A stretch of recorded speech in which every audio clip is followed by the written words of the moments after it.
Kiddushin das Ain Aleph. Souvent, quand on fait des tefilot de Shabbat, des Yom Tov, on a l'habitude, surtout le Chazan, de chanter les mots de la tefila, d'allonger, de faire toutes sortes de chansons sur les mots de la Kedusha, de la Chazara. La question, c'est une question qui a été traitée au fait dans les poskim. Une preuve qui va être amenée, une des grandes preuves qu'il y a là-dessus, c'est notre Gemara dans notre daf. Et la question c'est, est-ce que c'est considéré peut-être comme un mépris envers la tefila? À quoi il faut faire attention? Quand on chante des mots, des fois on les coupe en deux, toutes sortes de choses qu'il faut faire attention. Est-ce qu'on a le droit de chanter quand on dit le nom d'Hachem? Ou bien non? Quand on dit le nom d'Hachem, on chante pas, c'est un mépris. Et d'autres halachot de ce genre qui vont peut-être sortir de notre Gemara. La Gemara dit que à propos de Birkat Kohanim qu'il y avait au Beth Amikdash tous les jours, ils avaient l'habitude, de manière générale, quand ils étaient au Beth Amikdash, ils avaient l'habitude de dire le nom d'Hachem comme il est écrit, comme on le dit Yud Kei Vav Kei dans le Sidour, comme il est écrit, et dans le Beth Amikdash, ils le disaient comme ça. C'est que à l'extérieur du Beth Amikdash qu'on n'a pas le droit de dire le nom d'Hachem comme il est écrit, on le dit en Adnout. La Gemara nous dit qu'il y avait mis à part ça un autre nom qui était composé de 12 lettres. Et ce nom-là, c'était un nom qui avait une kedusha encore plus grande. Et il n'y avait que les grands tzadikim qui avaient l'habitude de le dire. Ils le faisaient passer en secret pour de rave en élève que pour ceux qui étaient aptes à le comprendre et qui avaient la grandeur de pouvoir le dire.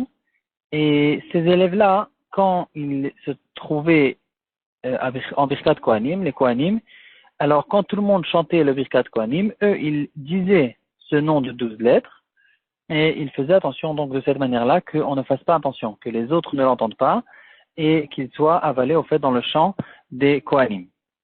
Le Rambam, quand il ramène cette halakha, on peut remarquer qu'il dit cette chose-là un peu différemment que comme ça a été ramené dans notre Gemara.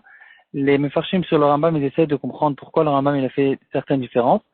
Le Rambam, il parle que du nom de 4 lettres, et il dit que c'est même ce nom de 4 lettres, en fait, le nom comme il est écrit, il n'était pas dit par tout le monde au Beth Amikdash, et on dirait que c'est sur ça que le Rambam, peut-être il avait une autre girsa dans la Gemara ou quelque chose comme ça, et c'est sur ce nom que c'est écrit que même quand il le disait, il le faisait avaler, en fait, qu'on ne l'entende pas, qu'il soit avalé dans la mélodie, dans le chant de tous les autres Kohanim. En tout cas, comme ça a été ramené dans notre Gemara, il y a 3 degrés. On sait qu'il y a encore beaucoup de degrés. En tout cas, ce qui a été ramené devant nous, c'est le nom de Adnout qu'on a l'habitude, nous, de dire, le nom de 4 lettres qu'ils avaient l'habitude, tout le monde, de dire au Beth Amikdash, et le nom de 12 lettres qui étaient plutôt en secret et qui étaient gardées et qui, en fait, ils ne passaient pas à tout le monde. Le Rambam, il me rajoute aussi que pendant la première période du deuxième Beth Amikdash, tout le temps où Shimon HaTzadik était encore vivant, c'était un moment de grandeur spirituelle de cette période du deuxième Beth Amikdash. Alors, ils avaient l'habitude tous de dire ce nom de 4 lettres, ou bien de 12 lettres d'après notre Gemara. Et après, c'est qu'après où c'est devenu, au fait, un secret. Donc, de là, on en dérive à notre sujet. On voit clairement, en tout cas dans notre Gemara, qu'ils avaient l'habitude de chanter le Birkat Kohanim. Et donc, les psukim, les brachot se faisaient avec des chansons. Donc ici, déjà, on voit une preuve, une référence très forte d'un minag qu'il y avait déjà du temps du Beth Amikdash au Beth Amikdash, qu'ils avaient l'habitude, certaines parties de la tefila, ils avaient l'habitude de chanter. Donc ça existe, c'est même correct, c'est bien, et on va d'abord amener pourquoi ils avaient l'habitude de le faire à Birkat Kohanim, pourquoi nous aussi, dans beaucoup de communautés, on a l'habitude de chanter pendant Birkat Kohanim, et après on va essayer de passer sur les autres parties de la tefila. Est-ce qu'on a le droit de chanter? Est-ce qu'on chante dans le nom d'Hachem? Comme on voit ici clairement qu'ils avaient l'habitude aussi de chanter pendant que les Kohanim disaient le nom d'Hachem. Et c'est que de cette manière-là, en fait, les Kohanim qui donnaient ce nom de 12 lettres, ils arrivaient à le dire sans que les autres l'entendent. Et certaines choses qu'il faut faire attention à ça. Donc, on ouvre le Rama dans le Shulchan Aruch, Orach Chaim Kuf Kafret. Le Rama, il nous dit qu'on a l'habitude de chanter pendant certains mots de Birkat Kohanim, pas tous les mots. Et c'est tous les mots en fait qui finissent une bracha. Par exemple, quand tu dis Yivarechecha, alors c'est une bracha en soi, que Hachem te bénisse. Ensuite, donc sur le mot Yivarechecha, on a l'habitude de chanter. Ensuite, Veishmerecha aussi, c'est la fin d'une phrase. Ya'er Hachem Panav Elecha, c'est aussi sur le mot Elecha, on chante. Vichuneka, on chante aussi. Issa Hachem Panav Elecha, sur le mot Elecha, et sur le mot Shalom, en fait, chaque fin de phrase, c'est-à-dire même dans la phrase elle-même, on peut la couper en deux, et on avait l'habitude après du temps du Rama, en tout cas, ils avaient l'habitude de chanter à ce moment-là. De notre temps, sur ces mots, les Kohanim, ils font avec leurs mains, ils vont à droite et à gauche, parce que en fait, c'est des mots où on s'adresse à quelqu'un. Quand on dit Vachecha, on s'adresse au public, on parle en deuxième personne. Veishmerecha aussi, Panavelecha, etc. Et dans tous les autres mots, ils ont les mains en face sans tourner à droite et à gauche. En tout cas, le Rama déjà nous ramène ce minag. Le Aruch HaShulchan, il nous dit pourquoi les Kohanim ont l'habitude de chanter pendant Birkat Kohanim. C'est parce que le Birkat Kohanim c'est un très grand moment et on fait attention que les Kohanim soient en joie, qu'ils soient joyeux pendant le moment de Birkat Kohanim. Et donc, pour éveiller la joie des Kohanim, la Simcha, pour qu'ils fassent la bracha de tout leur cœur, alors on chante et comme ça les éveille à la Simcha. Une autre raison qui ressemble, pendant Birkat Kohanim, il y a une sorte de présence divine qui se trouve qu'Hachem il participe à la bracha des Kohanim. Et la Gemara nous dit, Ena Shrina Shora et la Mitor Simcha. Hachem se trouve là où il y a de la simcha, et donc ici aussi, c'est une autre raison pour laquelle on réveille la simcha pendant le moment de Birkat Kohanim. Pour la même raison, en Chutz La'aretz, les Ashkenazim ont pris l'habitude de ne pas faire Birkat Kohanim tous les jours. C'est-à-dire, normalement, c'est sûr que le minhag de base, il était de faire Birkat Kohanim tous les jours, comme le font les Sfaradim de partout, où tout le monde en Eretz Israël. Et les Ashkenazim en Chutz La'aretz, il y a plusieurs versions pourquoi ils ont arrêté de dire le Birkat Kohanim tous les jours. Certains disent que c'était à cause de l'histoire de Shabtai Tzvi qui a accentué certains minagim, et à cause de lui, on a fait, pour faire la guerre contre lui, en fait, on a annulé certains minagim pour ne pas prendre parti de toute son histoire. Je sais pas si c'est une vraie raison, mais en tout cas, dans les poskim, déjà, il ramène une raison.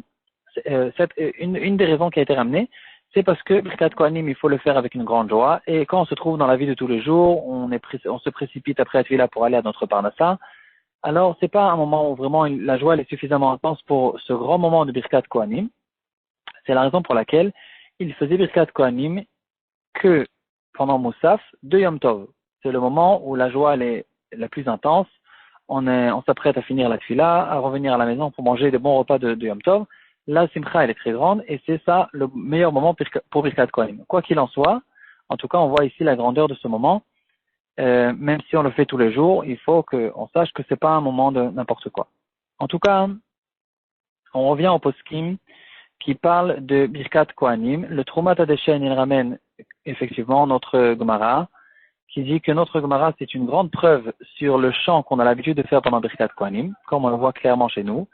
Dans le Peat HaShulchan de Rav Israël Mishkalov, un des grands talmidim du Gaon de Vilna, à la fin de sa vie, il est parti en Eretz Israël, il y avait toute une histoire avec lui qu'il a cherché les Aseret HaShvatim.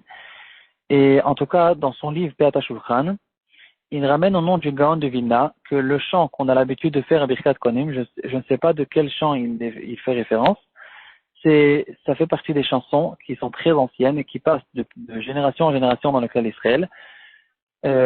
Depuis Moshe Rabbeinu, en passant par le Beth Amikdash, il y a en fait des minagim qui sont arrivés apparemment jusqu'au Gaon de Vilna, même peut-être après, certaines chansons, certaines mélodies qu'ils avaient l'habitude de faire pendant Birkat Kohanim, qui étaient des mélodies très anciennes, très gdoshot, et qui passaient au fait dans notre peuple depuis toujours. En ce qui concerne la tfila, donc on a l'habitude souvent de faire des chants pendant par exemple la Ktusha. Et ici, les poskim, ils nous font la remarque qu'il faut faire très attention. On peut chanter pendant la gdusha, on peut chanter, il y a certaines chansons, on fait pendant la chazara. C'est quelque chose de bien, de correct, mais il faut faire quand même attention de ne pas faire déformer la phrase, de ne pas couper un mot en deux, et donc, quand on chante à la fin du mot.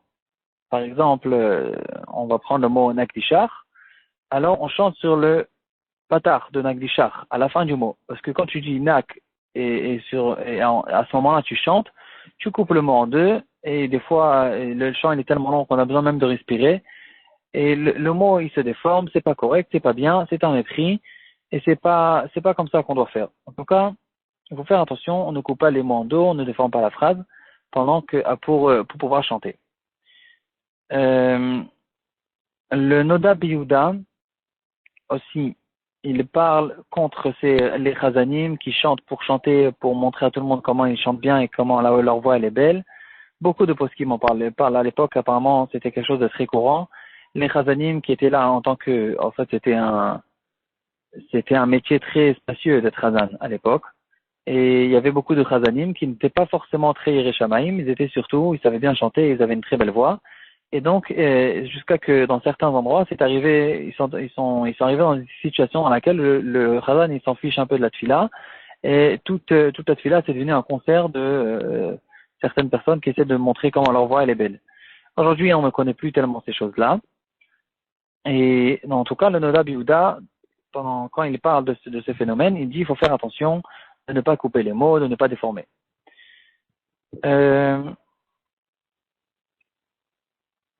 Est-ce que la chanson, avant ça, pour rester dans le même sujet, et après on va revenir à la question que je voulais dire. Dans le Shut Chaim Sha'al, il ramène l'histoire d'une choule où il y avait tout le temps des discussions. Est-ce que c'est bien de chanter pendant Kriyat Shema? Est-ce qu'on chante pendant le nom d'Hachem, etc. Il y avait des discussions.